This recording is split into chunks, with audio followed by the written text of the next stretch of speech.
Congress ಶಾಸಕರಾಗಿದ್ದ HY ಮೇಟಿ ನಿಧನದಿಂದ ತೆರವಾದ ಬಾಗಲಕೋಟೆ ಕ್ಷೇತ್ರದಲ್ಲಿ ಈಗ ಬೈ ಎಲೆಕ್ಷನ್ ರಂಗೇರಿದೆ.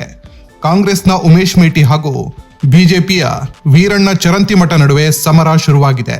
ಎರಡೂ ಪಕ್ಷದ ನಾಯಕರಿಂದ ತಮ್ಮ ಅಭ್ಯರ್ಥಿಗಳ ಪರ ಪ್ರಚಾರ ನಡೆಯುತ್ತಿದೆ. ಇಲ್ಲೀಗ ವಾಲ್ಮೀಕಿ ಸಮುದಾಯದ ನಾಯಕರ ಜಟಾಪಟಿಯೂ ಜೋರಾಗಿದೆ. ಕಾಂಗ್ರೆಸ್ ಪರ ಸತೀಶ್ ಜಾರಕಿಹೊಳಿ ಅಖಾಡಕ್ಕಿಳಿದ್ರೆ ಬಿಜೆಪಿ ಪರ ಶ್ರೀರಾಮುಲು ಬಂದಿದ್ದಾರೆ. ಈಗ ವಾಲ್ಮೀಕಿ ನಾಯಕ ರಾಮುಲು ಸತೀಶ್ ಜಾರಕಿಹೊಳಿಗೆ ಏಕವಚನದಲ್ಲೇ ವಾಲ್ಮೀಕಿ ಸಮುದಾಯಕ್ಕೆ ನೀನೇನು ಮಾಡಿದ್ಯಾ ಅಂತ ಪ್ರಶ್ನೆ ಮಾಡಿದ್ದಾರೆ. ಆದರೆ ರಾಮುಲು ಮಾತಿಗೆ ಸತೀಶ್ ಬದಲು ಅವರ ಪುತ್ರ ರಾಹುಲ್ ಜಾರಕಿಹೊಳಿ ಸಖತ್ ಕೌಂಟರ್ ಕೊಟ್ಟಿದ್ದಾರೆ. ಇಲ್ಲೇ ಇದ್ದು ಬಹಳಷ್ಟು ಕಡೆ ಹೋಗಿ ಇವತ್ತು ಎಲ್ಲಾ ಬಡಾವಣೆಗಳಲ್ಲಿ ಹೋಗಿ ಇಲ್ಲ ಕಾಂಗ್ರೆಸ್ಗೆ ಮತ ಹಾಕ್ಬೇಕು ಅಂತೇಳಿ ಎಲ್ಲಾ ಕಡೆ ಕೂಡ ಅಡ್ಡಾಡ್ತಾ ಇದ್ದೇನೆ. ಇವತ್ತು ನಾನು ಸತೀಶ್ ಜಾರಕಿಹೊಳಿ ಅವರಿಗೆ ನಾನು ಕೇಳ್ತೀನಿ, ಸ್ವಾಮಿ, ನಾವು ನಮ್ಮ ಸರ್ಕಾರ ಇರೋಂಥ ಟೈಮಲ್ಲಿ ಮೀಸಲಾತಿಯನ್ನು ಹತ್ತತ್ರ 3% ಇದ್ದನ್ನು 7% ಮಾಡಿದ್ವಿ. ಅದು 15% ಇದ್ದಂತ SC ಜನಾಂಗಕ್ಕೆ 2% ಜಾಸ್ತಿ ಮಾಡಿ 17% ಮೀಸಲಾತಿ ಜಾಸ್ತಿ ಮಾಡಿದ್ವಿ. ಈ ಮೀಸಲಾತಿ ಜಾಸ್ತಿ ಮಾಡಿದಂತ ಟೈಮಲ್ಲಿ ಇವತ್ತು ನಿಮ್ಮ ಸರ್ಕಾರ ಕಾಂಗ್ರೆಸ್ ಸರ್ಕಾರ ಏನ್ ಮಾಡಿದೆ, ಅದನ್ನ 7% ಇದ್ದು ಮತ್ತೆ ಪುನಃ 3% ತಂದಿದೆ. ನಾವು ಕೂಡ ಮೀಸಲಾತಿ ಜಾಸ್ತಿ ಮಾಡಿರೋದಂತೂ ಸುಪ್ರೀಂ ಕೋರ್ಟ್ ಆದೇಶ ಏನಿತ್ತು ಆ ಯಥಾಸ್ಥಿತಿಯಲ್ಲೇನೆ ನಾವು ಮೀಸಲಾತಿನ ಜನಸಂಖ್ಯೆ ಆಧಾರದ ಮೇಲೆ ಬಾಬಾ ಸಾಹೇಬ್ ಅಂಬೇಡ್ಕರ್ ಬರೆದಂತ ಸಂವಿಧಾನದ ಅನುಸೂಚಿತ ಪ್ರಕಾರವಾಗಿ ನಾವು ಮೀಸಲಾತಿಯನ್ನು ಜಾಸ್ತಿ ಮಾಡುತ್ತ ಕೆಲಸ ಮಾಡಿದ್ವಿ.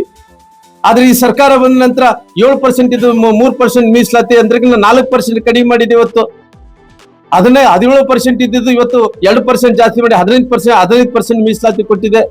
ಅವತ್ತು ಏನ್ ಮಾಡ್ತಿದ್ದಪ್ಪ ನೀನು? ಅವತ್ತು ಯಾವ್ದೊಂದು ಮಾತು ಕೂಡ ನೀನು ಮಾತಾಡಿಲ್ಲ. ಇವತ್ತು ಎದಕ್ಕೋಸ್ಕರ ಕಮ್ಮಿ ಮಾಡಿದ್ದೀನಿ ಅಂದ್ರೆ ತಾವು ಯಾವ ಮಾತನ್ನು ಕೂಡ ಯಾವ ಧ್ವನಿಯನ್ನು ಕೂಡ ಎತ್ತಲಿಲ್ಲ. ಆದ್ರೆ ಇವತ್ತು ನೀವೆಲ್ಲರೂ ಕೂಡ ಬಂದು ಅಲ್ಲಿ ಎಲ್ಲಾ ಕಡೆ ಕೂಡ ಹೋಗಿ ನಾನು ಈ ಸಮುದಾಯವನ್ನು ಕೊಡ್ತೀನಿ, ಆ ಸಮುದಾಯವನ್ನು ಕೊಡ್ತೀನಿ, ಅವ್ರು ಕೊಡ್ತೀನಿ, ಇವ್ರು ಕೊಡ್ತೀನಿ ಅಂತೇಳಿ ಎಲ್ಲಾ ಕಡೆ ಕೂಡ 20 ಲಕ್ಷ ರೂಪಾಯಿ ಮಂಜೂರಾತಿ ಮಾಡ್ಕೊಂತ ಹೊಂಟಾರ. ಅಲ್ಲಿ ಜಮೀನೇ ಇಲ್ಲ. ಎಲ್ಲ ಇವತ್ತೇನು ಸಮುದಾಯ ಭವನಗಳಿಗೆ ನಾನು 20 ಲಕ್ಷ ರೂಪಾಯಿ ಮಂಜೂರಾತಿ ಮಾಡ್ತೀನಿ ಅಂತ ಹೇಳ್ತಾ ಇದ್ದೀನೋ ಅದು ಜಮೀನೇ ಇಲ್ಲಾರ್ದಂತ ಅಲ್ಲಿ ಸಮುದಾಯ ಭವನಗಳಿಗೆ 20 ಲಕ್ಷ ರೂಪಾಯಿ ಮಂಜೂರಾತಿ ಮಾಡಂತ ಕೆಲಸ ಮಾಡಿದಾರೆ. ಇಷ್ಟೊಂದು ದೊಡ್ಡ ಅನ್ಯಾಯ ಆಗುವಂತ ಟೈಮಲ್ಲಿ ಇವತ್ತು ಮಹರ್ಷಿ ವಾಲ್ಮೀಕಿ ಅಭಿವೃದ್ಧಿ ನಿಗಮದಲ್ಲಿ 187 ಕೋಟಿ ರೂಪಾಯಿ ಭ್ರಷ್ಟಾಚಾರ ಆಯ್ತು. ಅವತ್ತೇನು ಮಾಡ್ತಾ ಇದ್ದೀನಿ? ನೀನೇನೋ ಮಾತಾಡಿದ್ಯಾ?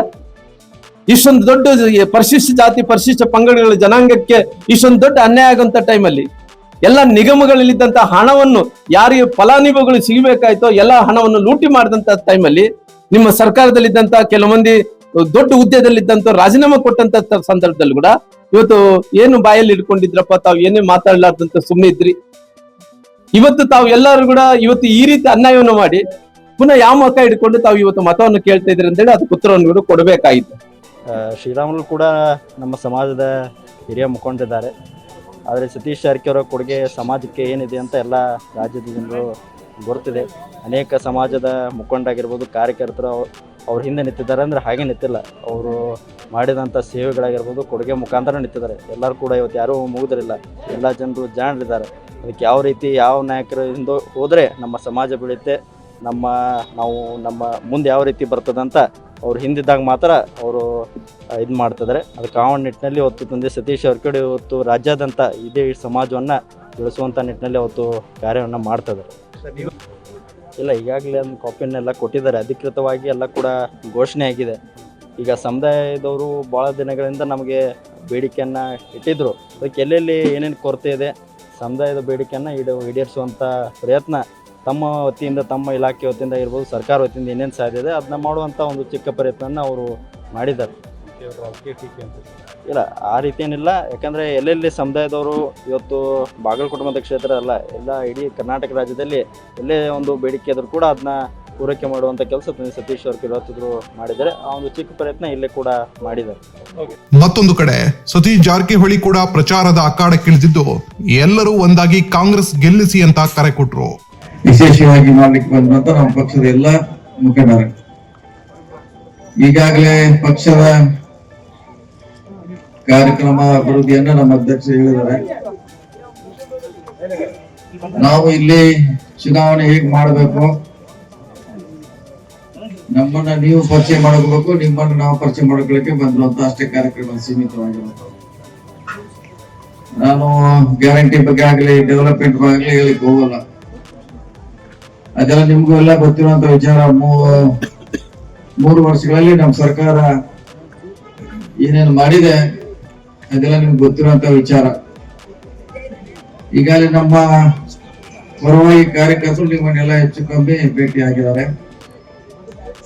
ಸೊ ಅವ್ರ ಮುಖಾಂತರ ನಿಮ್ಮನ್ನ ಮತ್ತೆ ನಾವು ಸಮಕ್ಷಮ ಭೇಟಿ ಆಗುವುದು ಬಹಳ ಅವಶ್ಯಕತೆ ಇದೆ. ಯಾವ ರೀತಿ ನಿಮ್ಮ ಸಲಹೆ ಬೇಕಾಗಿದೆ ನಮ್ಗೆ, ಯಾವ ರೀತಿ ನಾವು ಚುನಾವಣೆ ಮಾಡಬೇಕಾಗಿದೆ, ಏನು ಸಮಸ್ಯೆ ಇದೆ ಹಿಂದಿನ ದಿನಗಳಲ್ಲಿ, ಏನು ನ್ಯೂನತೆ ಇದೆ, ಮುಂದೆ ಅದನ್ನ ಯಾವ ರೀತಿ ಸರಿಪಡಿಸಬೇಕು, ಪಕ್ಷದಲ್ಲಿರೋ ಗೊಂದಲಗಳನ್ನ ಬಗೆಹರಿಸಲಿಕ್ಕೆ ನಿಮ್ಮನ್ನ ಭೇಟಿ ಆಗ್ಲಿಕ್ಕೆ ಬಂದಿರುವಂತ ಇದು ಕಾರ್ಯಕ್ರಮ ಅಷ್ಟೇ.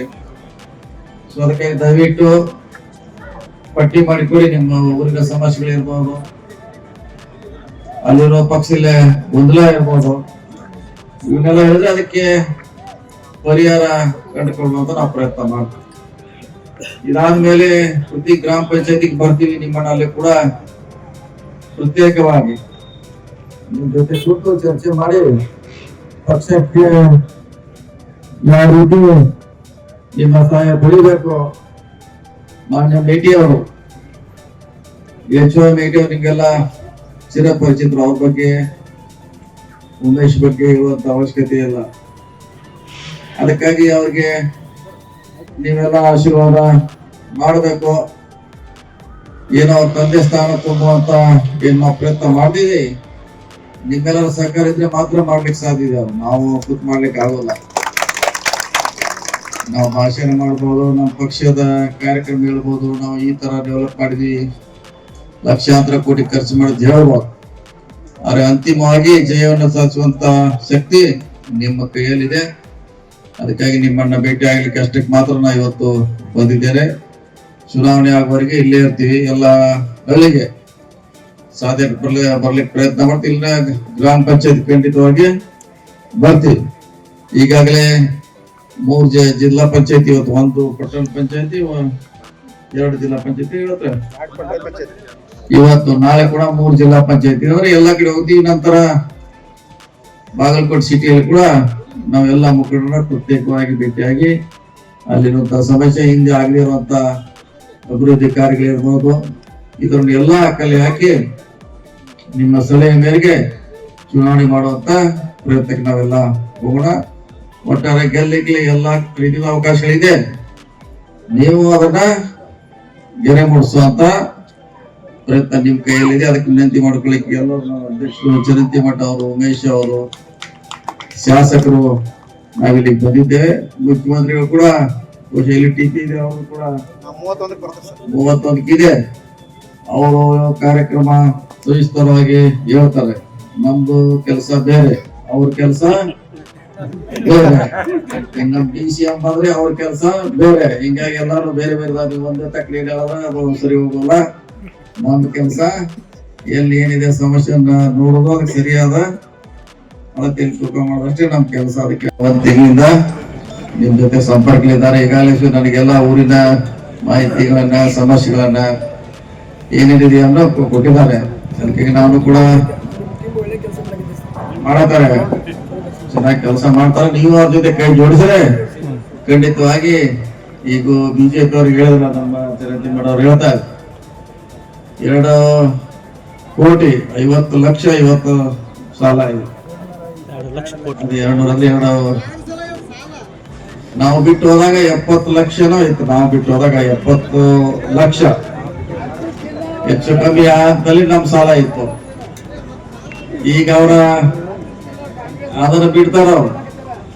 ಪ್ರತಿ ವರ್ಷ 10 ಲಕ್ಷ ಕೋಟಿ ಸಾಲ ಮಾಡ್ತಾರ ಪ್ರತಿ ವರ್ಷ.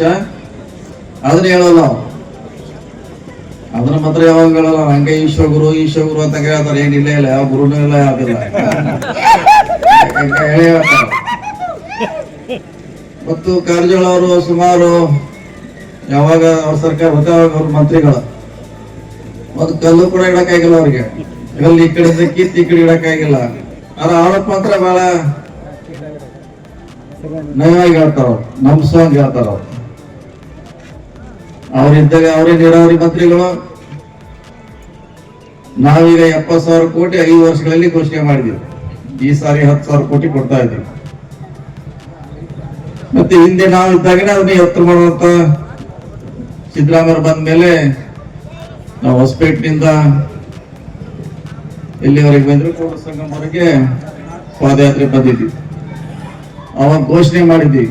ಅದಾದ್ಮೇಲೆ ಇಷ್ಟೆಲ್ಲ ಅದು ಡೆವಲಪ್ ಆಗಿದೆ. ಇವತ್ತು ಯಾದಗಿರಿ, ಗುಲ್ಬರ್ಗ, ಬಾಗಲಕೋಟೆ, ರಾಯಚೂರು ನೀರು ಹೋಗಂತ ಆಗ್ಲಿಕ್ಕೆ ಕಾರಣ ಆಗಿದೆ. ನಮ್ಮ ಸರ್ಕಾರ ಯಾವಾಗ ಬಂದಿದೆ ಅದು ರೈತ ಪರವಾಗಿ ಕೆಲಸ ಮಾಡಿದೆ, ಹಿಂದುಳಿದವರ ಪರವಾಗಿ ಕೆಲಸ ಮಾಡಿದೆ, ದಲಿತರ ಪರವಾಗಿ ಕೆಲಸ ಮಾಡಿದೆ, ಎಲ್ಲ ಮಹಿಳೆಯರ ಪರವಾಗಿ ನಮ್ಮ ಸರ್ಕಾರ ಕೆಲಸ ಮಾಡಿದೆ ಅನ್ನೋ ಮಾತನ್ನ ಈ ಸಂದರ್ಭದಲ್ಲಿ ಹೇಳುತ್ತಾ, ನಮ್ಮದು ಚುನಾವಣೆ ಮಾಡುವಷ್ಟೇ ನಮ್ಮ ಕೆಲಸ. ಒಂದು ಕಡೆ ಅವ್ರ ಭಾಷಣ ಅವರು ಮಾಡ್ತಿರ್ತಾರೆ, ನಾವು ಎಲ್ಲರೂ ಕೂಡಿ ಕೆಳ ಹಂತದಲ್ಲಿ ಯಾವ ರೀತಿ ಚುನಾವಣೆ ಮಾಡ್ಬೇಕನ್ನೋದಕ್ಕೆ ಹೆಚ್ಚು ನಾವು ಫೋಕಸ್ ಮಾಡೋಣ, ಹೆಚ್ಚು ಗಮನವನ್ನ ಕೊಡು ಅಂತೇಳಿ ಮತ್ತೆ ನಾನು ಇಲ್ಲಿ ಬರ್ತೀವಿ.